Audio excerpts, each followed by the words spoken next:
گے. اگر آپ کہیں گے ایک عالم جو ہے وہ مجھے ایمبریولوجی سمجھانا شروع کر دے قرآن سے یا جیولوجی, وہ تو پھر سمجھا بیٹھا.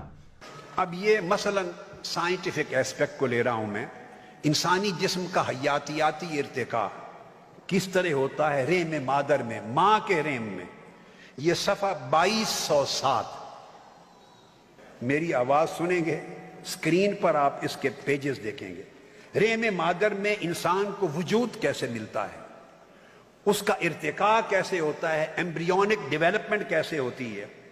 پھر آگے اس میں آئے گا کہ کس طرح ماں کے رحم میں 3 پردوں کے اندر بچے کا ایمبریو ڈیولپ ہوتا ہے اور بچے کی شکل تک پہنچتا ہے پردوں کے اندر. یہ 2209 صفحے پر اس کے قرآنی مضامین ملیں گے.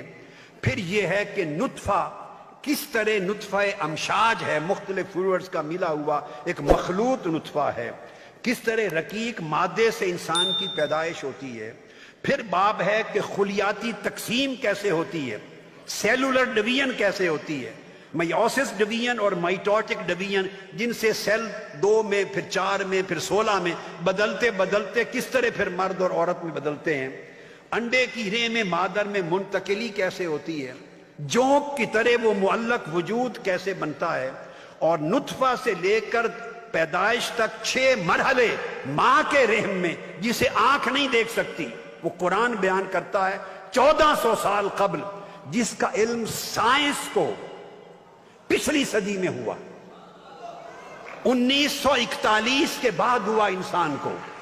1941 کے بعد جب سٹریٹر نے مائکروسکوپ ایجاد کیا اور ماں کے رحم کی اور سیلز کی مائکروسکوپک سٹڈی کا آغاز ہوا, اس کے بعد پتا چلا انسان کی آنکھ کو مائکروسکوپ کے ذریعے ان 6 مرحلوں سے انسان کی تخلیق اور تکمیل ہوتی ہے. 1400 سال قبل جب مائکروسکوپ نہیں تھا, سائنٹیفک سٹڈی نہیں تھی, تو تاجدار کائنات نے ان دبیز پردوں میں چھپے ہوئے تخلیقی پروسیس کو کیسے بیان کیا, یہ انسائکلوپیڈیا حقیقتیں بیان کر دیتا.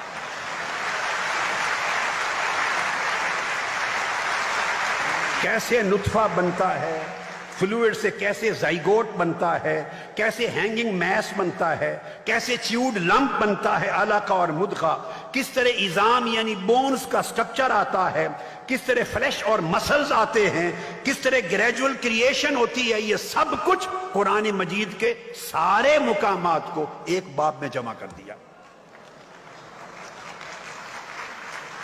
پھر ماں کے رحم میں جنس کا تعین کیسے ہوتا ہے, سیکس ڈٹرمینیشن کیسے ہوتی ہے, یہ 2217 صفحے پر مضمون آتا ہے. پھر اس کو قوت سمع کیسے ملتی ہے, بصارت کیسے ملتی ہے, اور پھر اس کو بولنے کی اور ٹچ کرنے کی اور سمجھنے کی صلاحیت کیسے ملتی ہے. ہر جگہ قرآن نے بیان کیا وَجَعَلَ لَكُمُ السَّمْعَ وَالْأَبْصَارَ وَالْأَفْئِدَةَ, پھر ہم نے تمہیں سننے کی طاقت دی, پھر دیکھنے کی, پھر سمجھنے کی.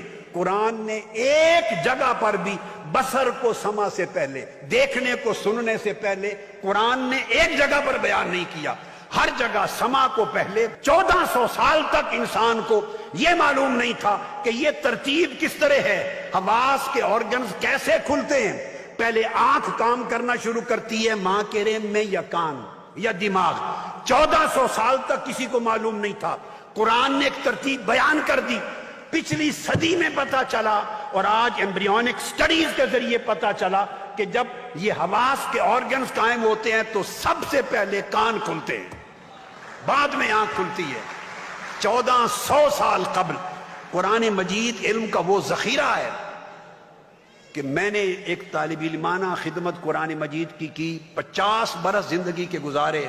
اللہ کی عزت کی قسم, میں نے ایمبریالوجی کو قرآن کے علم کے سامنے سجدہ ریز دیکھا, میں نے کوسمولوجی کو قرآن کو سجدہ کرتے دیکھا, میں نے اسٹرانومی کو, میں نے باٹنی کو, میں نے بایولوجی کو, میں نے مائکرو بایولوجی کو, میں نے فزکس کو, ایسٹرو فزکس کو, کیمسٹری کو, بایو کیمسٹری کو, دنیا کی ہر سائنس اور ہر علم نباتات کو, علم جمادات کو, علم حیوانات کو, علم معادن کو, انسان کی تخلیق کا علم, کائنات کا علم, فضا کا علم, خلا کا علم, سیاروں ستاروں کا علم, جس علم میں گیا میں نے قرآنی علم کے سامنے اس کو سجدہ ریز پایا.